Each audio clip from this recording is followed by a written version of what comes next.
Et du coup, lorsqu'on débute, comme on n'a pas encore de la bouteille, donc du coup, on a du mal à vendre en fait ces moyens de financement aux cédants. Bon, j'ai compris aussi qu'il faut bien travailler son personal branding pour faut savoir tchatcher. Et il Mais faut bon, éviter de lui en parler aussi. Il faut éviter de lui en parler. pardon? Faut éviter de lui en parler au cédant. Si tu veux faire de Oui. l'affacturage ou de la BL, par exemple, Mhm. rentre pas dans les détails. Tu vas pas dire je vais faire de l'affacturage et de la BL. Non, non, j'ai des financeurs et ils vont me financer l'acquisition de la boîte. D'accord. Ok. Sans Voilà, parce que plus. On va pas dans les détails.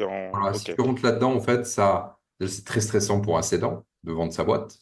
Il Mhm. va avoir l'impression que tu vas piller sa boîte, alors que lui, Mhm. il veut en même temps, il veut de l'argent, en même temps, il veut assurer la pérennité de son entreprise. Il vaut mieux pas rentrer dans ces débats-là parce qu'ils sont très émotionnels et complètement dénués de sens. D'accord. Donc, pour résumer, avec comment dirais-je, les personnes qu'il y a entre moi et les cédants, je leur dis ce qu'ils veulent entendre. Ça, c'est un. C'est l'acquéreur rêvé. Voilà. Ça, c'est un. Deux, le cédant, je le fais comprendre que j'ai des personnes euh, pour financer la boîte.